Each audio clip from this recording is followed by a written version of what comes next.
At 1:15 a.m., I let out my first cry in the sterile delivery room. The white ceiling lights cast a pale glow, and the steady hum of the heart monitor echoed like a countdown to fate. I lay in a soft, thin blanket, my tiny body still red, but the soul within was that of someone who had already died once. I knew exactly what was about to happen. In just a moment, a nurse named Chu Hong Mai would enter the room, smiling gently like any other medical staff member, and silently carry me away. 3 minutes later, the lives of 2 children would be completely swapped. In my previous life, she had succeeded. I was swapped out of the Shen family, raised in a cramped, rented room, enduring years of hardship and deprivation, until I was 20 years old and finally discovered clues about my true identity. But upon returning and reuniting with my family, I was poisoned to death by the very sister I'd swapped with from years ago. After descending to the underworld, I had to work for 10 years to earn the chance to relive this moment. Therefore, this time, I absolutely will not let things repeat themselves. I stared at the clock on the wall. The minute hand moved slowly, each passing second like a knife cutting into my nerves. In 1 hour and 45 minutes, Chu Hongmei would arrive. I was just a newborn baby, unable to speak, unable to turn over, unable even to lift my head. The only thing I could do was cry, cling tightly to my mother, and absolutely refuse to sleep. But that was enough. 10 years of working in the underworld taught me one thing. A mother's intuition is the most sensitive thing in the world. As long as I made my mother feel uneasy, she would never let go of me. My mother had just given birth. Her face was still pale, her sweat-soaked hair clinging to her cheeks.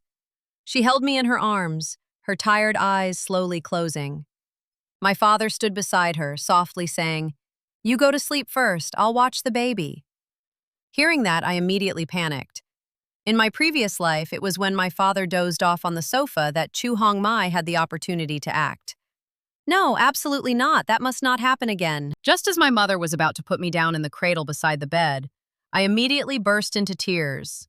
It wasn't the usual baby cry, but a hoarse wail, as if someone was strangling me. My mother was startled and quickly picked me up again. As soon as I was held close to her, I immediately stopped crying, my little hand gripping my mother's patient collar as if using all her strength. My mother looked down at me, then smiled softly. "See, she's as if she's afraid I'll put her down." Dad reached out to pick me up, but I immediately burst into even louder sobs than before. My crying echoed throughout the hospital room, startling Dad and causing him to pull his hand back. I immediately buried my head in Mom's chest, obediently remaining silent, still clinging tightly to her shirt. Dad was both amused and helpless. "You're only 2 hours old and you already know how to be with your mother?" A thin layer of gentle tears welled up in Mom's eyes. She held me tighter, her voice soft and tender. "Then tonight you can hold the baby while she sleeps." Time slowly passed. At 2 in the morning, Dad was already nodding off on the sofa. Mom was so tired her eyelids kept drooping. But every 10 minutes or so, I would let out a soft cry to wake her up. 2:30, 2:40, 2:50. My heart pounded so fast it felt like it was going to jump out of my chest. 2:55. A very soft sound of footsteps echoed in the hallway. The nurse's rubber boots made almost no sound, but I could still hear them clearly. Footsteps stopped outside the patient's room. The doorknob turned gently. The door opened. A woman in her 30s, wearing a white blouse, walked in. A standard medical smile played on her lips, and beside her pushed a stroller for newborns. It was Chu Hongmai. I had waited for her for 10 years in the underworld. She lowered her voice, speaking gently. "Mrs. Shen, I apologize for disturbing your rest. According to regulations, we need to take the baby for newborn screening. We'll bring it back immediately after it's done." My mother drowsily opened her eyes. "Now?" "Yes, it's usually done within 2 to 4 hours after birth. It's easier to handle when the baby is calm." Her voice was smooth, her eyes calm, completely devoid of any hint of deception. My mother had been deceived like this in her previous life. I felt my mother's arms loosen slightly. At that moment, I burst into tears. This cry tore through the air of the hospital room. I struggled frantically, my face flushed, my small hands clinging tightly to my mother's clothes, as if desperately pleading for help. My tiny body trembled uncontrollably. My mother was instantly startled awake, instinctively hugging me tightly. "What's wrong, my child? Be good, Mommy's here." My father also jumped up from the sofa. "What's going on?" Chu Hong Mai's smile froze for a moment, before quickly returning to normal. "It's just a routine checkup. Maybe the baby was woken up and is uncomfortable." My father looked at me, my voice hoarse from crying, his eyes gradually turning cold. "Does this absolutely have to be done right now? This is hospital policy. Can't it be done during the day?" Chu Hong Mai's lips twitched slightly. My father stood up, walked to the door, looked out into the hallway, then turned back. His voice deepened noticeably. "It seems the nurse on duty on this floor tonight isn't you." The atmosphere instantly froze. I'm filling in for a colleague." Dad didn't answer. He just sat down next to Mom, one arm around her shoulder, the other gently patting my back. That protective posture was all too clear. "Please come back tomorrow." Tu Hong Mai's gaze lingered on me for a few seconds. Through the blurred tears, I could still clearly see the cold, gloomy glint in her eyes. Finally, she could only turn and leave. The door closed. I snuggled deeper into my mother's arms, my body finally relaxing. My mother gently patted my back, softly humming a lullaby.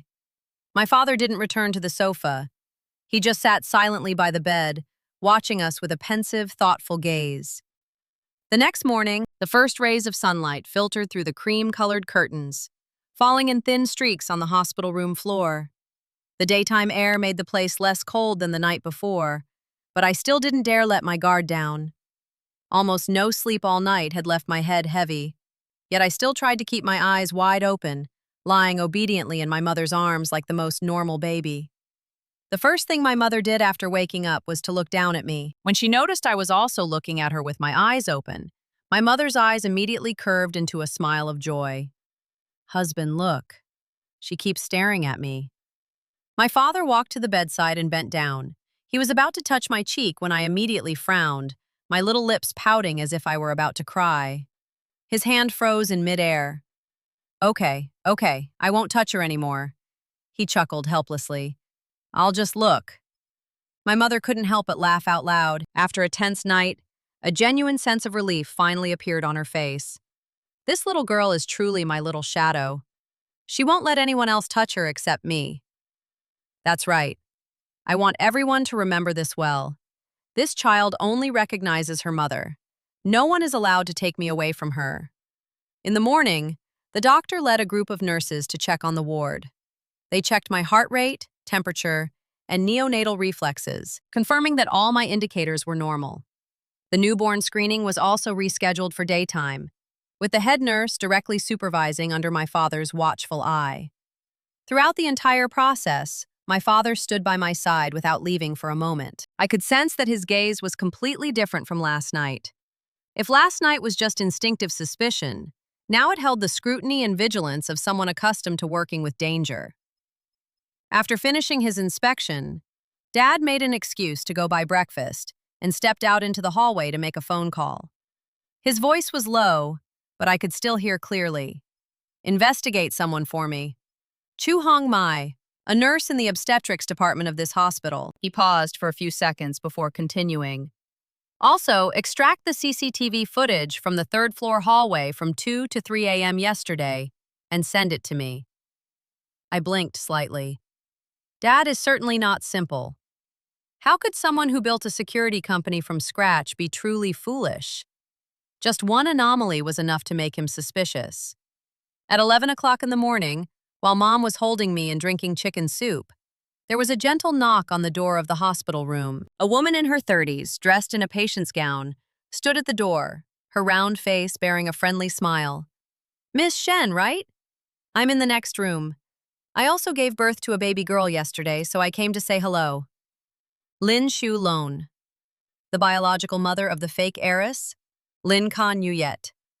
This woman looked incredibly gentle, but she was the one who, along with Chu Hong Mai, stole my life. My mother, naturally gentle, happily invited me in when someone initiated a conversation. What a coincidence! Come in and sit down. Lin Shulon entered the room, and the moment her eyes glanced at me, a strange glint flashed in them. It was quick, but I still caught it. It was the look of someone eyeing something that belonged to them. Oh my, she covered her mouth and chuckled.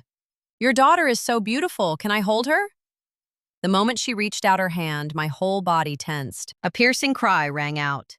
I kicked my legs wildly, my face flushed red from crying, as if I were extremely frightened. My mother quickly hugged me tightly.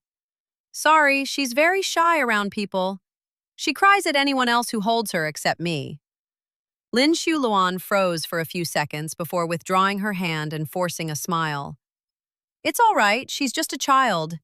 Outwardly, she smiled and spoke naturally, but I could clearly see the fleeting discomfort in her eyes.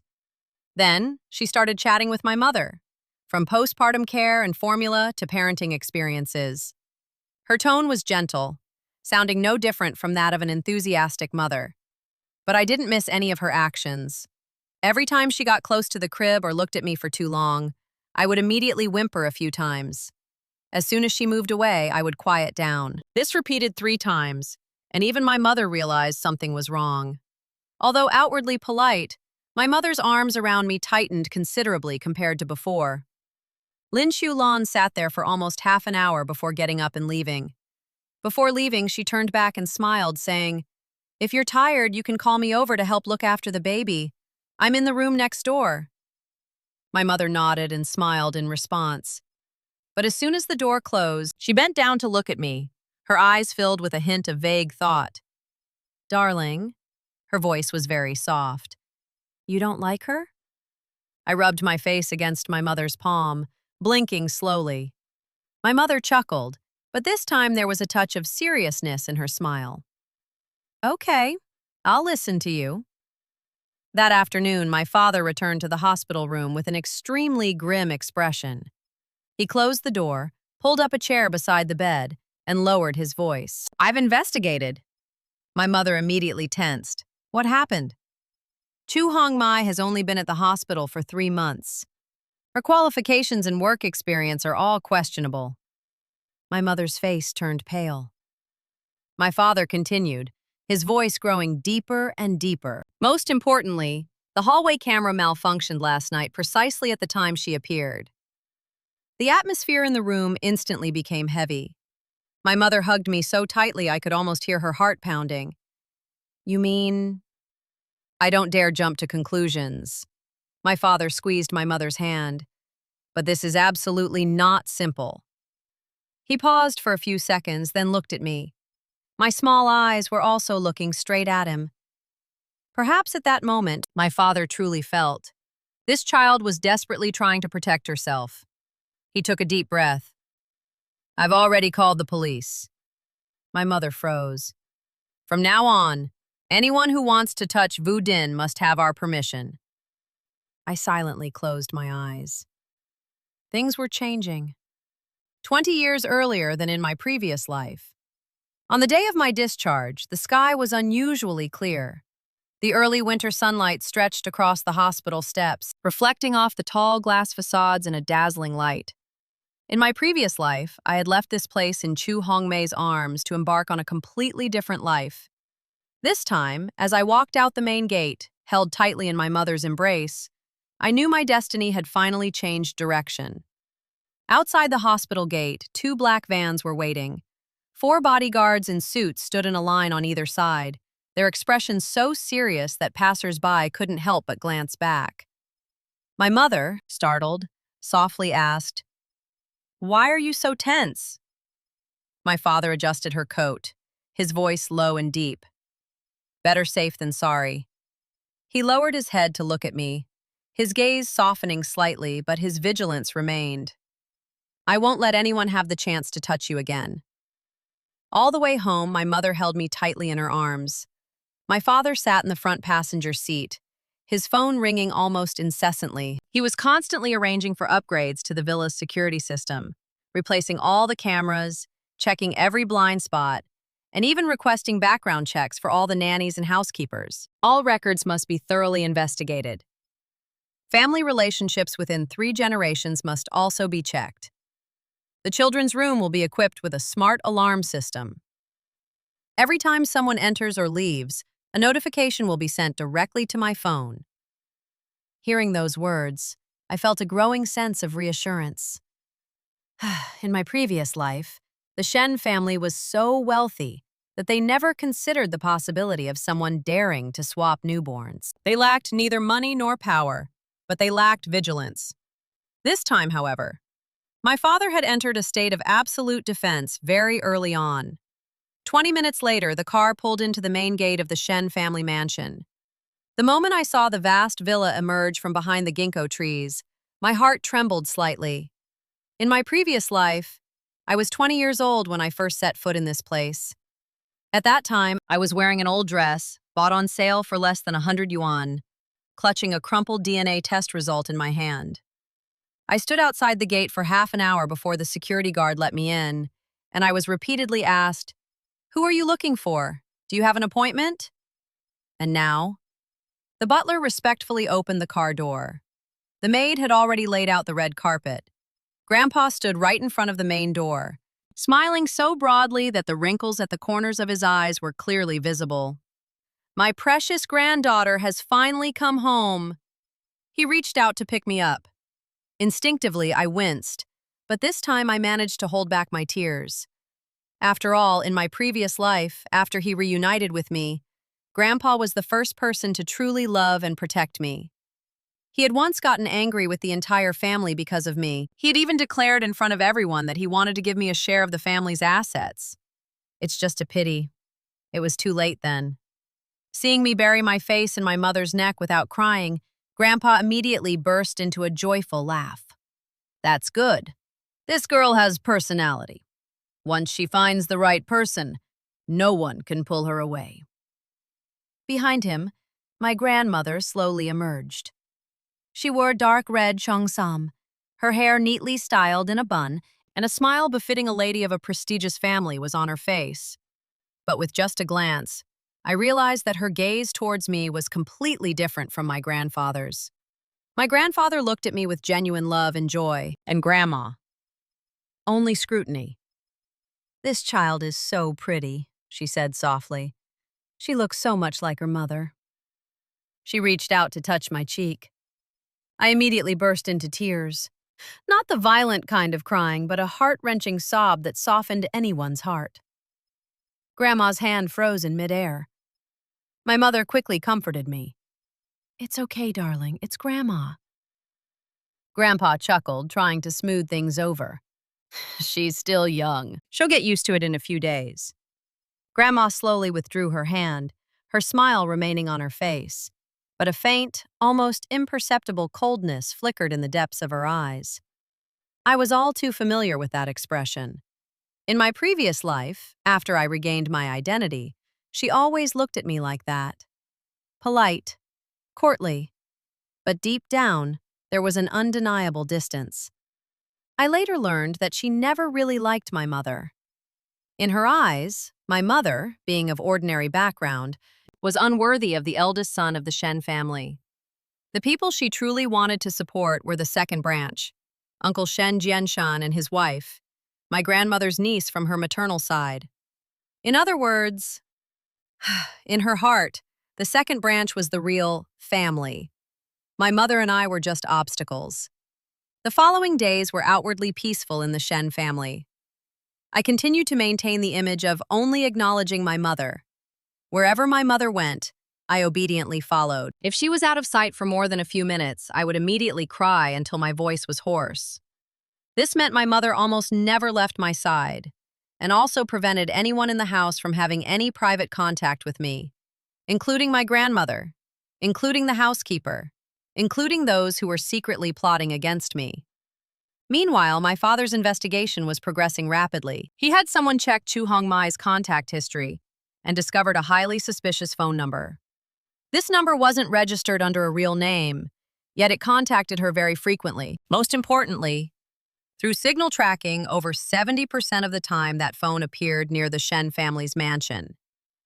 That evening, my father stood in the study talking to his assistant, his voice low and chilling. That means the person behind this is right here in our house. I lay in my cradle, silently opening my eyes to look at the ceiling. That's right. The mole is right here in the Shen family. It's just that I can't say it yet. I can only wait. Wait for my father to investigate the truth himself, or wait for the culprit to reveal themselves. And that came much faster than I expected. 2 days before the baby's 1-month celebration, 11 p.m., the entire mansion was so quiet that only the ticking of the clock echoed in the long hallway. My mother was asleep. My father was still working in the study. The nanny had left early. I was alone in the nursery. Moonlight streamed through the gap in the curtains, casting a pale glow on the floor. I lay in my crib, silently counting my own breaths. 1, 2, 3. Click. The sound of the doorknob was very soft. Someone entered the room. Their footsteps were extremely light, clearly, deliberately silent. The figure slowly approached the crib. Before I could see their face, I smelled a familiar scent. Aunt Wang. My grandmother's trusted housekeeper for over 20 years. She bent down and reached out her hand towards me. The moment her fingertips touched the blanket, I immediately burst into tears. This cry almost echoed throughout the mansion. At the same time, the smart alarm system in the nursery was activated. A deafening siren blared. In less than 20 seconds, the room door burst open. Dad rushed in first. Following him was Mom, still not having put on her slippers. "Aunt Wang?" Aunt Wang's face, under the flashing red alarm light, was as white as paper. Her hand remained frozen in midair. I heard the baby crying, so I came to check. Dad said nothing. He directly opened his phone and turned on the nursery camera. The screen clearly showed Aunt Wang sneaking in, walking straight to my crib, and bending down to pick me up. It didn't look like she was just checking out. It looked more like she wanted to take me away. Dad's eyes were terrifyingly cold. "Tell me the truth." His voice was like a sharp knife cutting through the air. "Who sent you?" Aunt Wang tried to hold on for a few more minutes, but under my father's cold gaze and the still-sounding alarm siren in the hallway, her spirit finally crumbled. Her legs gave way, and she fell to her knees with a thud. "Mr. Shen, I'm sorry. I really didn't want to." Tears and snot streamed down her face, her voice trembling and breaking. "Someone offered me 500,000 just to take the baby out tonight and hand it over to them." My mother's face instantly turned pale. She hugged me tightly, her whole body trembling so much I could feel the chaotic pounding of her heart. My father stood silently in the nursery. The red light from the alarm system reflected on his face, making his already cold features even more terrifyingly sharp. "Who gave the money?" Aunt Wang sobbed, trembling as she took her phone out of her pocket. This person contacted me." Dad snatched the phone. Just a second later, his eyes darkened. That number. It perfectly matched the mysterious phone number that had contacted Chu Hongmei. The atmosphere in the room froze. Dad didn't ask any more questions. He immediately called his assistant, his voice so cold it sent shivers down their spines. "Track this number immediately. By any means necessary. You must find it tonight." Aunt Wang was quickly led away by the police. Her sobbing and pleading faded down the hallway, leaving the entire villa shrouded in a suffocatingly heavy atmosphere. Just then, footsteps echoed on the second-floor staircase. Grandma appeared. She wore a dark gray silk robe, her face extremely grim from being woken up in the middle of the night. "What's all this commotion about?" Her gaze swept over the police, over Aunt Wang, who was handcuffed, and finally settled on my mother, who was holding me. My father stared directly at her. Aunt Wang sneaked into the nursery in the middle of the night, intending to abduct Wu Ding. Grandma paused for a very brief second, just a second, but I caught it. Immediately afterwards, she frowned, her voice filled with disbelief. Impossible. Aunt Wang has been with Mom for over 20 years. How could she do such a thing? Is there some misunderstanding? Dad showed her the security camera footage. The images were so clear, they were undeniable. Aunt Wang sneaked into the nursery in the middle of the night. She went straight to my crib. She bent down, intending to abduct me. After watching, Grandma was silent for a few seconds, then slowly said, "Perhaps she was tricked." Mom understands Aunt Wang. She's not a bad person. Dad didn't answer immediately. He just silently looked at her. His gaze was deep and intense, as if trying to see through every subtle expression on her face. My mother tightened her grip on me, her voice trembling. "Mother, Aunt Wang is your person." "This? You really didn't know?" My grandmother's expression changed instantly. "What do you mean by that? You suspect me?" Her voice rose sharply, carrying a mixture of anger and unconcealed guilt. "I am her biological grandmother. Would I harm my granddaughter?" The atmosphere in the living room grew increasingly tense. Just then, an old but authoritative voice rang out from behind. "Enough!" My grandfather came downstairs. He was wearing a simple black bathrobe, his silver hair slightly disheveled, clearly having just woken up by the noise. His eyes swept over everyone before settling on me. Then he slowly walked towards my mother. "Let Dad hold her." My mother hesitated slightly, because until now, I had almost never let anyone hold me except my grandmother. But this time, I didn't cry. I obediently let my grandfather hold me. His hands were strong, carrying the characteristic warmth of an older person. For some reason, being near him always made me feel safe. Seeing that I didn't resist, Grandpa was clearly taken aback. Then his gaze softened. He hugged me, turning to look at everyone in the room. "Investigate." His voice wasn't loud, but it was heavy as a sledgehammer.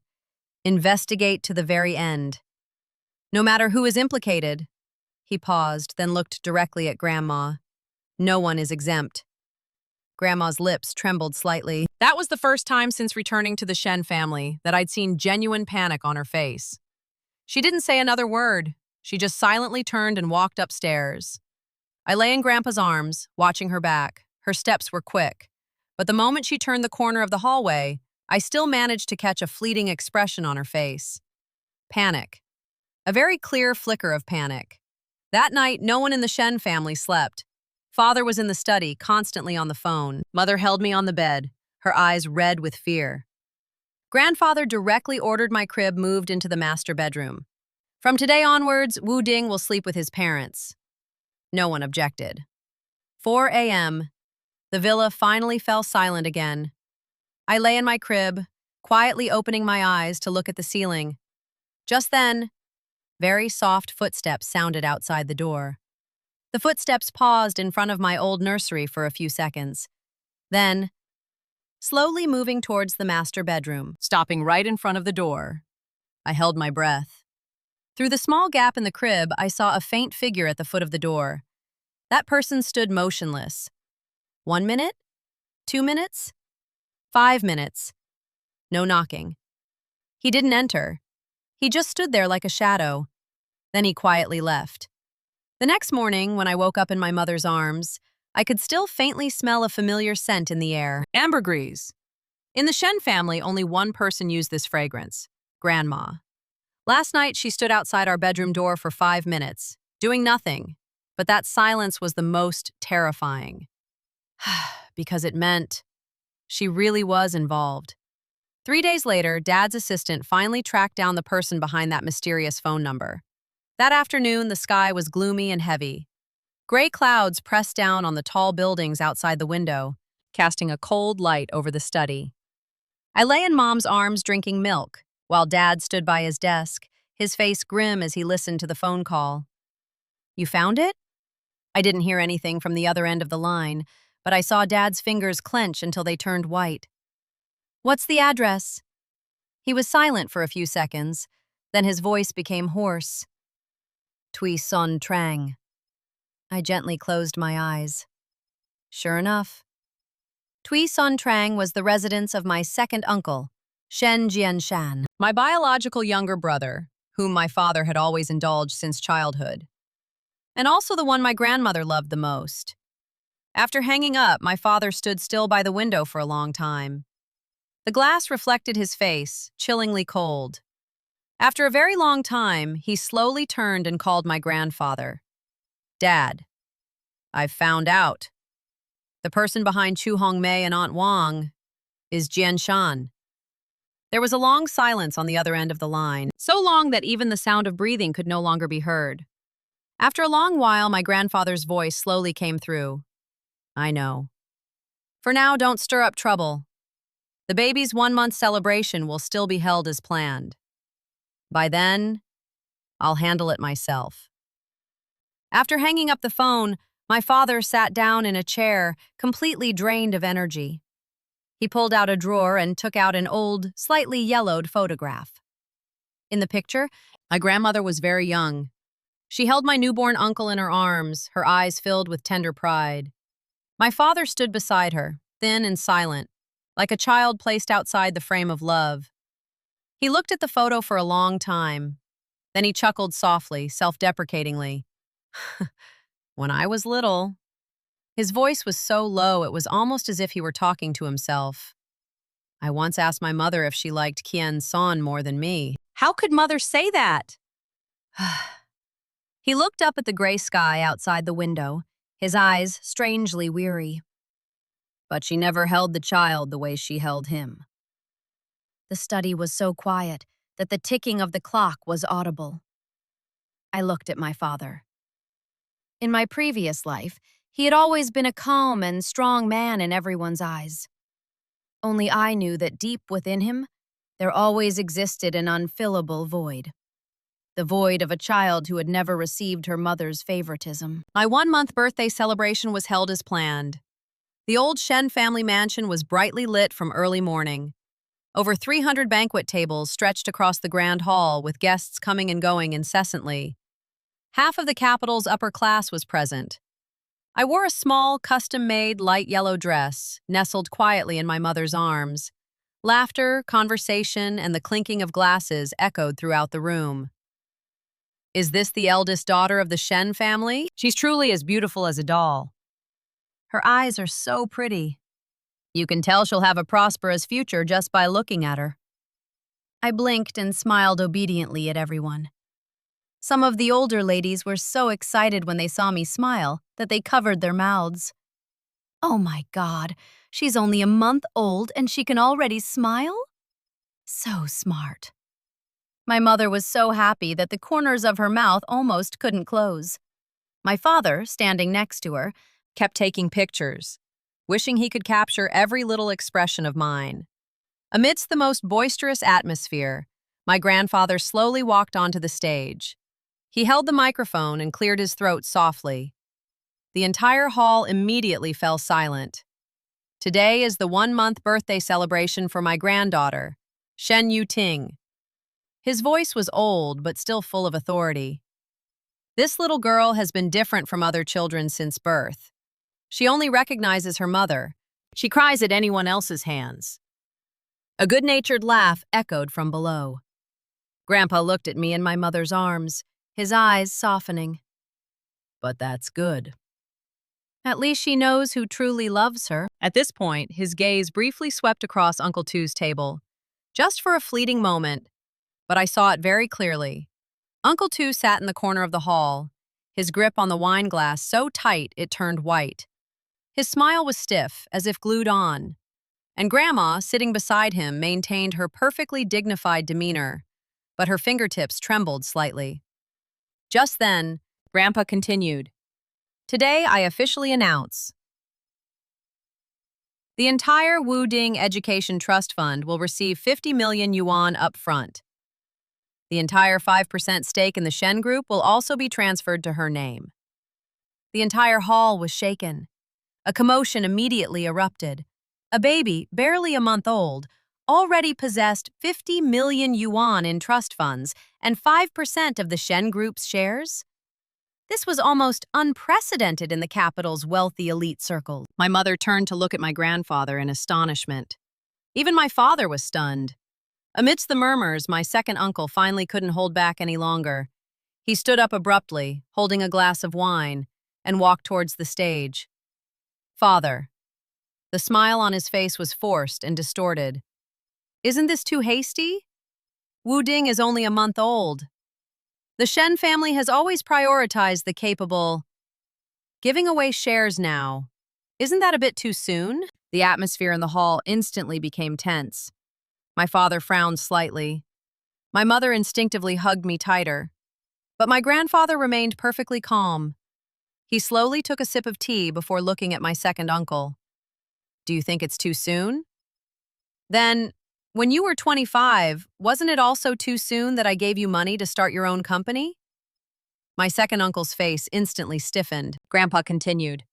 That money, how much did you lose? Do you need me to say it in front of everyone? The entire hall fell silent. Uncle Tu's face alternated between red and white. Grandpa placed his teacup down on the table, the sound not loud but startling everyone. This is my property. I give it to whoever I want. Do you have any objections? Uncle Tu tightened his grip on his wine glass, veins bulging on his knuckles. But in the end, he had to bow his head. No. He returned to his seat, his face pale. Uncle Tu, sitting next to him, gently tugged at his sleeve, his expression also extremely grim. And Grandma? She said nothing from beginning to end, but her eyelids trembled slightly. I lay in my mother's arms, silently watching it all. In my previous life, at this very party, I was just a swapped baby lying somewhere in Lin Shu Lan's cramped rented house. But today, I am the real Shen Yu Ting, the one publicly protected by my grandfather in front of the entire upper class. And from this moment, the real battle begins. I walked back into the birthday party hall amidst the melodious music and dazzling golden lights. As the doors opened, warmth immediately enveloped me, a stark contrast to the icy cold snow outside the hallway. My mother was standing beside the multi-tiered cake, anxiously looking towards the door. Seeing me, she immediately breathed a sigh of relief and waved repeatedly. Darling, come here! Everyone's waiting for you! I smiled and walked over. My pale silver evening gown swayed gently with each step, reflecting the light like a misty lake. My father stood beside the stage, his phone still in his hand, his eyes filled with undisguised pride as he looked at me. My grandfather sat in the center, his back still straight despite his nearly gray hair. In his aged eyes was a contentment I had never had the chance to see in my previous life. The music gradually faded. The host invited me onto the stage to cut the birthday cake. The moment I held the silver knife and stepped towards the cake, which was almost half my height, a prolonged round of applause erupted from below. Many of them had witnessed my growth from a newborn baby to this day. There were also many who had silently observed, doubted, and waited to see the Shen family's downfall due to the events of the past. But in the end, the one standing here is still me. Shen Yu Ting. This name, this life, this family, no one can take it away from me anymore. After the cake-cutting ceremony, guests came forward one by one to offer their congratulations. The clinking of wine glasses created a pleasant sound. The elders in the business world looked at me with a mixture of admiration and apprehension. Some younger people were curious and admiring. I responded to each person with just the right amount of smile and appropriate words, exactly as my grandfather had taught me over the years. Being a leader doesn't always mean being the strongest, but being the one who makes others feel the most secure. I remember that saying very clearly. The party lasted until almost midnight. After seeing the last guest off, my mother, almost exhausted, slumped onto the sofa and sighed. Finally, it's over. I feel even more tired than when I gave birth. Dad chuckled, poured Mom a glass of warm water, then turned to look at me. My daughter has truly made me proud today. I've never disgraced you since I was little. As soon as I finished speaking, Mom burst into laughter. Even Grandpa couldn't help but shake his head. This girl is becoming more and more like her father in her narcissism as she grows older. The room was filled with rare and peaceful laughter. That night, after returning to my room on the top floor of the villa, I stood alone in front of the floor-to-ceiling windows. Snow was still falling outside. Silent patches of white covered the garden below, just like the scene many years ago, the day I was born. The only difference was that back then, I was a helpless child lying in a hospital room, only able to use my cries to change my fate. But now, I am strong enough to decide my own destiny. The phone on the table vibrated softly. It was a message from Lynn Cagnuet. "Thank you, sister. I won't let you down." I looked at the words for a few seconds, then slowly put the phone down. A soft knock sounded at the door. "Darling, are you asleep yet?" It was my mother's voice. I opened the door and saw her standing in front of my room, holding a cup of warm milk, her hair slightly disheveled from not having removed all the hair clips after the party. "I knew you were tired today, so I brought you some milk." I took the cup, the warmth spreading across my fingertips. "Mom?" "Hmm?" I gazed at the woman before me for a long time. The woman who had spent her entire life loving me, protecting me, and trusting me unconditionally. If she hadn't held me tightly in her arms that night, perhaps everything would have been completely different. I gently hugged her. "Thank you, Mom." She paused for a few seconds, then laughed and patted my head. "Silly girl. There's no need to thank each other." She didn't know that I had truly lost her once before. Lost my whole family. Lost my whole life. Therefore, in this life, every moment of peace is more precious than anything else. My mother left after telling me to go to bed early. I closed the door to my room and turned back to the window. The snow outside had stopped falling some time ago. The night sky was pitch black, but in the distance, the first rays of dawn were faintly visible on the horizon. I gently closed my eyes. Images from my previous life flashed through my mind. The cramped, damp, rented room, the cold meals, the years when my identity was stolen, and the poisoned drink that ended my life in solitude. All of it now seemed like a long dream that had vanished. I opened my eyes and looked at the warm light reflecting in the spacious, luxurious room. This life, I will live a long life, live a good life, protect all those I love, and never let tragedy repeat itself again.